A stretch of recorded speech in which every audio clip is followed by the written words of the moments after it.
Hello la famille, j'espère que vous allez bien, tout se passe pour le mieux pour vous. Aujourd'hui nous allons parler des trois sujets. Premièrement d'Inaki Peña, le gardien. Deuxièmement de Marc-André Ter Stegen, le gardien également. Et troisièmement de notre entraîneur Hansi Flick. Mais avant tout, le jingle. C'est le feu, c'est le Barça. Agis comme nous jusqu'à l'au-delà. En légende sur le terrain, passion dans les veines. À 100% Barça, on joue, on gagne, on règne. Barça. Voilà la famille, premièrement, comme je l'ai dit tantôt, nous allons parler de notre gardien Inaki Peña, qui était excellent lors de la première partie de la saison passée. Il était pour moi fantastique.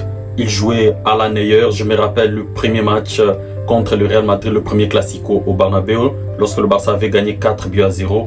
Il était juste fantastique. Les arrêts face à Kylian Mbappé, c'était juste fantastique.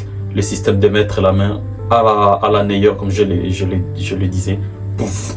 Voilà, c'était simple pour lui. Et à chaque fois que Kylian Mbappé venait tirer, il s'intercalait. À chaque fois que Kylian Mbappé marquait, il était hors jeu. Mais sinon, à chaque fois qu'il y avait une occasion de Kylian Mbappé, le gardien était excellent, il était bon. Et qu'est-ce qui avait fait à ce qu'il puisse aller sur le banc de touche? Il était arrivé une fois en retard, pendant que Hansi Flick était à la commanderie avec les joueurs. Et ce jour-là, Flick lui avait dit: hey, mon ami, tu vas sur le banc de touche. Il y a un grand gardien qui est assis là-bas. Toi, tu arrives en retard. Et Tchétchénie était déjà arrivé au Barça. Et bien à ce moment-là, Flick a dit: ben, mon ami, tu vas rester sur le banc de touche. Et c'est à partir de ce jour-là que tout avait changé pour lui. Il était redevenu remplaçant. Mais sinon, il avait pallié à l'absence de Ter Stegen. Pendant que Ter Stegen était blessé, Inaki Peña était excellent, il était bon. Et moi, j'étais content de le voir au Barça parce que déjà, c'est un gardien formé au Barça, formé à la Masia. Et après ça, il n'avait pas eu le temps des jeux, il était parti à Galatasaray. Et je me rappelle le match où le Barça avait joué contre Galatasaray, il était juste excellent. Et ce jour-là, le Barça, dans la tête des dirigeants, qu'est-ce qui s'était dit? Il faut qu'on ramène ces gamins chez nous. Il y a beaucoup de gardiens qui sont formés au Barça, mais qui n'ont jamais vraiment eu la chance d'évoluer à Barcelone, notamment Onana, les gardiens de Manchester United. Voilà, mais à part Víctor Valdés, les autres dans le passé, bien sûr, ils avaient joué là-bas. Mais sinon, lorsque je regarde un gardien comme Valdés, formé au Barça, et toute sa carrière presque au Barça, c'est à la fin de sa carrière qu'il était parti en Belgique, c'était pour du beurre, quoi. Il y a aussi Zubizarreta qui était le directeur sportif, qui était formé au Barça, avait joué au Barça toute sa carrière au Barça. Je pense que c'est le joueur le plus capé même de la Liga, si je ne m'abuse, si ma mémoire est bonne en tout cas. Et il était même le directeur sportif à l'Olympique de Marseille. Voilà. Sinon, le Barça forme beaucoup de joueurs. Les joueurs des champs, généralement, ils jouent au Barça, très souvent. Et nous avons vu l'époque de Messi, Xavi, Iniesta, Puyol, Piqué, Pedro, Víctor Valdés. Tous ces joueurs-là formés au Barça, formés à la Masia. Et ils ont joué dans l'équipe première. Et ils avaient vraiment fait le beau jour du Barça. Et là, nous avons maintenant la génération des Gavi, Yamal, Lopez, Koubarsi, Baldé, Eric Garcia et Inaki Peña, bien sûr formé au Barça, mais malheureusement pour lui, il y a la concurrence très rude devant lui. Voilà. Et quel club qui est intéressé par Inaki Peña? C'est Com. Le Barça va jouer contre Com. La Coupe Camper. Voilà, qui est le premier match d'ouverture de la saison. Avant que la saison ne commence, le Barça prépare toujours sa saison à l'étranger, très souvent aux États-Unis ou soit en Asie. Et là, le Barça a été au Japon. Après le Japon, ils étaient à Séoul. Et là, ils sont retournés en Espagne, où ils s'entraînent actuellement. Et ils vont jouer les trophées Camper contre comme une équipe entraînée par Cesc Fabregas, comme je l'avais dit dans la précédente vidéo. Dans ces rangs, on trouve aussi Sergi Roberto, l'ancien capitaine du Barça qui joue là-bas, qui évolue sous les ordres de son ancien coéquipier Cesc Fabregas, qui est aujourd'hui l'entraîneur. Et aujourd'hui, cette équipe-là a des yeux sur Inaki Peña. Personnellement, je me dis que ce n'est pas mauvais. Et il peut continuer, il peut aller là-bas jouer. Ça pourrait faire vraiment du bien pour cette équipe-là. Voilà, personnellement, c'est quelque chose de top, de correct pour moi. Et Voilà, il n'a plus le temps de jouer au Barça. Il est barré par le Barça qui a acheté Garcia déjà. Et derrière Garcia, il y a Tchessény. Après Tchessény, il y a Ter Stegen qui est là aussi, qui est blessé d'ailleurs. Nous allons parler en deuxième position de Ter Stegen. Et là, il vient en quatrième position pendant que c'est un bon gardien. En Ligue 1, par exemple, en France, je pense qu'il peut jouer même à Marseille. Dans tous les clubs en France, il peut jouer. Il peut jouer partout, il peut s'imposer partout. Il a les niveaux. Il a joué au Barça, il était bon. Voilà, pourquoi pas un club important.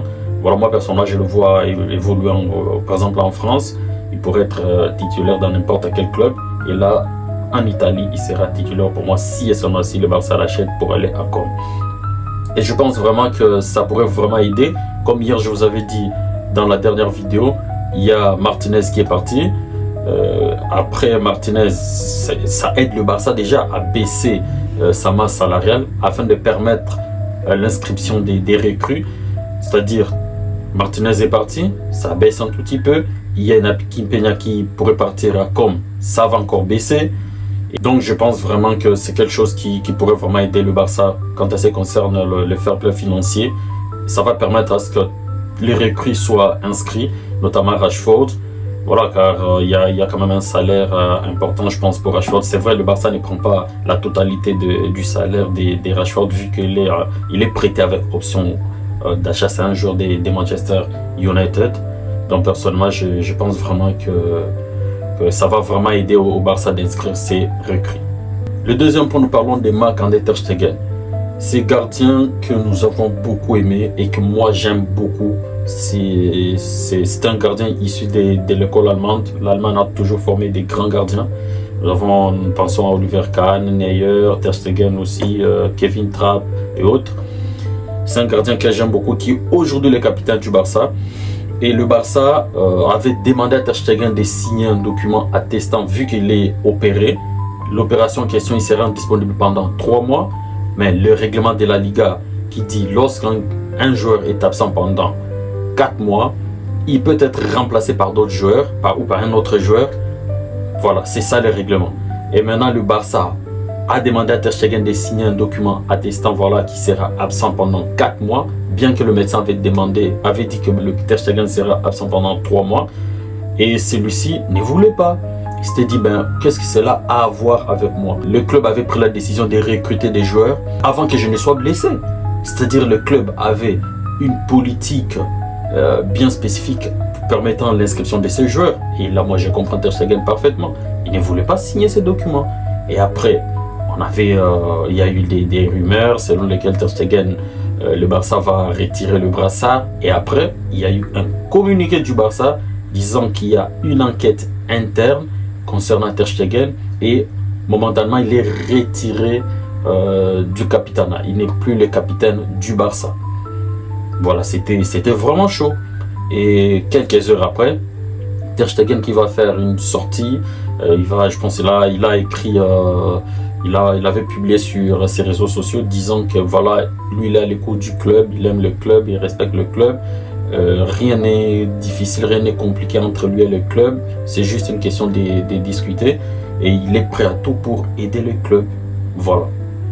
Et encore quelques heures après, le communiqué du club disant que voilà, Ter Stegen est redevenu encore le capitaine du Barça.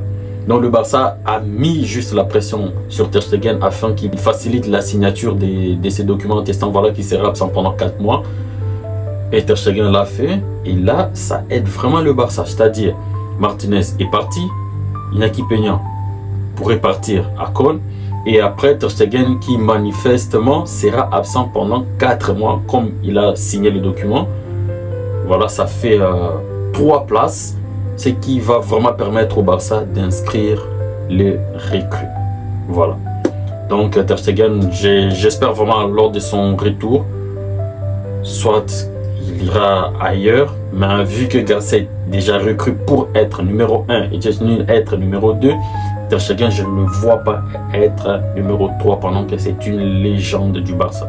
Il a gagné la Ligue des Champions, il a gagné plusieurs Ligas, plusieurs Coupes du Roi, plusieurs trophées, et il est le capitaine actuel du Barça. Et être le 3e gardien, ça ne s'explique pas. Il est le gardien titulaire de l'équipe d'Allemagne quand même, qui est 4 fois champion du monde.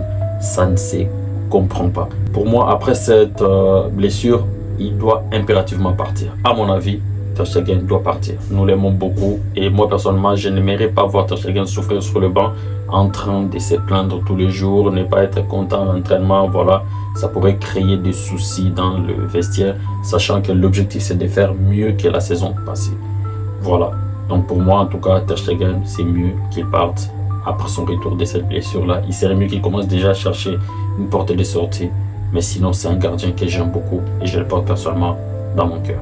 Le football, il est ingrat, malheureusement, on oublie vite. Mais sinon, c'est un gardien qui a été vraiment héroïque pendant beaucoup de moments et cela pendant plusieurs saisons. Et en troisième point, nous allons parler de notre entraîneur Hansi Flick. Il est suspendu actuellement par l'UEFA à cause de son deuxième carton jaune qu'il avait écopé lors du match retour Inter de Milan-Barcelone lors des demi-finales de Ligue des Champions la saison passée. Voilà, cela veut dire qu'il sera absent lors de la phase des poules, la phase des groupes comme on l'appelle de la Ligue des Champions. Et j'espère que le Barça gagnera quand même le match sans Hansi Flick sur le banc. Et bien sûr, il fera le classement de l'équipe qui débutera. Il sera peut-être dans les tribunes avec un Motorola en train de passer les consignes à son adjoint. Et je pense que tout se passera très bien. Voilà. Sinon, je vous suggère de vous abonner, de liker la vidéo, de commenter, de partager vraiment afin de nous donner plus de force car cette chaîne vient d'être lancée. Nous avons vraiment besoin de vous. Chaque jour, vous aurez des informations. À chaque fois qu'il y a une nouvelle information, vous serez immédiatement informé. Voilà. Donc, nous avons vraiment besoin de vous. Voilà les amis, nous arrivons à la fin de cette vidéo. Je vous souhaite des bonnes choses. Je vous souhaite la paix, la santé et en tout cas, toutes les bonnes choses qui puissent exister. Je vous aime bien. Visca Barça.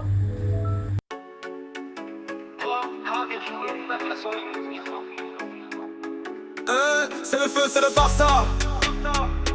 Agis comme nous jusqu'à l'au-delà.